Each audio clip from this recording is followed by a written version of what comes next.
ಕೋಲಾರ ತಾಲೂಕಿನ ಹೂವಳ್ಳಿ ಗ್ರಾಮದಲ್ಲಿ ಕೇಂದ್ರ ಚುನಾವಣಾ ಆಯೋಗದ ವತಿಯಿಂದ ನಿನ್ನೆ ವಿಶೇಷ ಮತದಾರರ ಪಟ್ಟಿ ಪರಿಷ್ಕರಣೆ ಎಸ್ಐಆರ್ ಕುರಿತ ಜಾಗೃತಿ ಜಾಥಾ ನಡೆಯಿತು.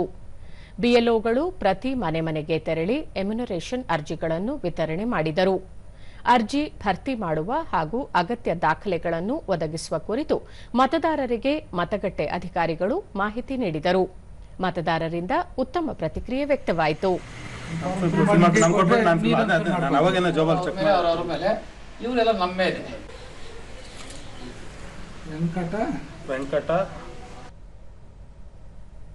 ದೂರದರ್ಶನದೊಂದಿಗೆ ಮತದಾರ ಸತೀಶ್, ನಮ್ಮ ಮನೆಯಲ್ಲಿ 6 ಜನ ಸದಸ್ಯರಿದ್ದೇವೆ. ಚುನಾವಣಾ ಅಧಿಕಾರಿಗಳು ಮನೆ ಬಳಿಗೆ ಬಂದು ಸುಲಭವಾಗಿ ಅರ್ಜಿ ಭರ್ತಿ ಮಾಡುವ ಕುರಿತು ಮಾಹಿತಿ ನೀಡಿದರು. ಇದರಿಂದ ಮತಪಟ್ಟಿಯಲ್ಲಿ ನೋಂದಣಿ ಮಾಡಲು ಸಹಾಯವಾಯಿತು ಎಂದರು. ಈಸಿಯಾಗಿ ಅವರು ನಮಗೆ ನೋಡಿ ಎಲ್ಲ ಡಾಕ್ಯುಮೆಂಟ್ಸು ಎಲ್ಲ ಇದು ಮಾಡಿದ್ದಾರೆ. ನಮಗೆ ಐಡೆಂಟಿ ಕಾರ್ಡ್ ಮತ್ತು ಆಧಾರ್ ಕಾರ್ಡ್ ತೊಗೊಂಬರಕ್ಕೆ ಹೇಳಿದರು. ತೊಗೊಂಬಂದಿದ್ದೇನೆ, ಎಲ್ಲ ರೆಡಿ ಮಾಡಿ ಕೊಟ್ಟಿದ್ದಾರೆ. ನಮಗೆ ಎಲ್ಲ ಈಸಿಯಾಗಿ ಎಲ್ಲ ಕ್ಲೀನಾಗಿ ಇದು ಮಾಡಿಕೊಡ್ತಾ ಇದ್ದಾರೆ ಸರ್. ಮತ್ತೋರ್ವ ಮತದಾರ ಉದಯ್ ಕುಮಾರ್, ನಮ್ಮ ಕುಟುಂಬದಲ್ಲಿ 4 ಜನ ಮತದಾರರಿದ್ದೇವೆ.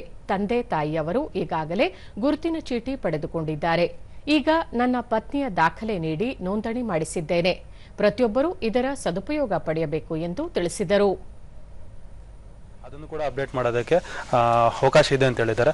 ಅದನ್ನು ಸಹ ಅವರು ಭಾವಚಿತ್ರಗಳೆಲ್ಲ ಕಲೆಕ್ಟ್ ಮಾಡ್ತಿದ್ದಾರೆ. ಸೊ ಅದರಿಂದ ಅಪ್ಡೇಟ್ ಮಾಡಿಕೊಂಡು ಈಗೇನು ಅಪ್ಡೇಟೆಡ್ ಇನ್ಫಾರ್ಮೇಷನ್ ಇದೆ ಅದ್ರ ಪ್ರಕಾರ ನಾವು ಡಾಕ್ಯುಮೆಂಟ್ನ ಸಬ್ಮಿಟ್ ಮಾಡ್ತೀವಿ. ಇನ್ನೋರ್ವ ಮತದಾರರಾದ ಲಾವಣ್ಯ, ಚಿಂತಾಮಣಿಯ ಮತದಾರ ಪಟ್ಟಿಯಲ್ಲಿ ನನ್ನ ಹೆಸರಿದೆ. ಆದರೆ ಮದುವೆಯಾಗಿ 4 ವರ್ಷವಾಯಿತು. ಈಗ ಕೋಲಾರದಲ್ಲಿ ವಾಸವಿರುವುದರಿಂದ ಇಲ್ಲಿ ದಾಖಲೆಗಳನ್ನು ನೀಡಿ ನೋಂದಣಿ ಮಾಡಿಸುತ್ತಿದ್ದೇನೆ ಎಂದರು. ಕೊಡಬೇಕು ಅಂತ ಹೇಳ್ಬಿಟ್ಟು ಹಾಗೆ ಸರ್ ಬಂದು ನನಗೆ ತುಂಬಾ ಮಾಹಿತಿ ಕೊಟ್ಟರು. ಅದನ್ನೆಲ್ಲ ಡೀಟೇಲ್ಸ್ ಕೊಡೋದಕ್ಕೆ ಇವಾಗ ಒಂದು ಫಾರ್ಮ್ ಕೊಟ್ಟಿದ್ದಾರೆ. ಆ ಫಾರ್ಮ್ನ ಫಿಲ್ ಮಾಡಿ ಅವ್ರ ಸರ್ಕಲ್ಲಿ ಕೊಡ್ತಾ ಇದ್ದೀವಿ. ಸೊ ಮುಂದೆ ನಮ್ಮದು ವೋಟರ್ ಐಡಿ ಇದರಲ್ಲಿ ಇರುತ್ತೆ ಅಂತ ಹೇಳ್ಬಿಟ್ಟು ತುಂಬಾ ಆಶಾಭಾವನೆ ಇಟ್ಕೊಂಡಿದ್ದೀವಿ. ಬಿಎಲ್ಒ ನಾರಾಯಣಸ್ವಾಮಿ, ಪರಿಷ್ಕರಣೆಯ ವೇಳೆ 2 ಗುರುತಿನ ಚೀಟಿ ಇರುವ ಮೃತಪಟ್ಟವರ ಹಾಗೂ ಹಂಗಾಮಿ ಮತದಾರರ ಚೀಟಿಗಳನ್ನು ಪಟ್ಟಿಯಿಂದ ತೆಗೆಯುವ ಕೆಲಸ ಮಾಡಲಾಗುತ್ತಿದೆ ಎಂದು ಹೇಳಿದರು.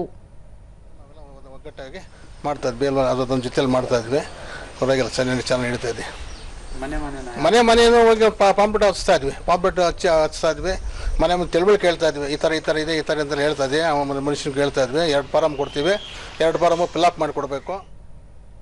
ಮತ್ತೋರ್ವ ಬಿಎಲ್ಒ ಸಂಗೀತ್ ಕುಮಾರ್, ಮತದಾರರ ಪಟ್ಟಿ ಪರಿಷ್ಕರಣೆ ಕಾರ್ಯ ಆರಂಭವಾಗಿದ್ದು ಬಿಎಲ್ಒ 2 ತಂಡದವರಿಗೂ ತರಬೇತಿ ನೀಡಲಾಗಿದೆ. ಅದರ ಬೆನ್ನಲ್ಲೇ ಮತದಾರರಲ್ಲಿ ಜಾಗೃತಿಯನ್ನು ಮೂಡಿಸಲಾಗುತ್ತಿದೆ. ಈಗಾಗಲೇ ಅರ್ಜಿಗಳನ್ನು ವಿತರಣೆ ಮಾಡಿದ್ದು ಅದರಲ್ಲಿ ಕೆಲವರು ಭರ್ತಿ ಮಾಡಿ ವಾಪಸ್ ನೀಡಿದ್ದಾರೆ. ಮತದಾರರಿಂದ ಉತ್ತಮ ಪ್ರತಿಕ್ರಿಯೆ ವ್ಯಕ್ತವಾಗುತ್ತಿದೆ ಎಂದರು. ಮೈಕ್ ಮುಖಾಂತರ, ಹಲಿಗೆ ಮುಖಾಂತರ ಅವೇರ್ನೆಸ್ ಅನ್ನು ಕ್ರಿಯೇಟ್ ಮಾಡಿಸಿದ್ದೀವಿ. ಮತ್ತು ಇವತ್ತಿನ ಬೆಳಿಗ್ಗೆನೆ ಬಂದು ಎಲ್ಲ ಇರ್ತಾರೆ ಅಂತೇಳಿ ಸುಮಾರು 60 ಫಾರ್ಮನ್ನು ಎಲ್ಲ ಮನೆಗಳಿಗೂ ಹಂಚಿದ್ದೇವೆ. ಮತ್ತು ಅವರು ಒಂದು 15 ರಿಂದ 20 ಫಾರ್ಮೆಟಸನ್ನು ತಂದು ಕೂಡ ವಾಪಸ್ ಕೊಟ್ಟಿದ್ದಾರೆ.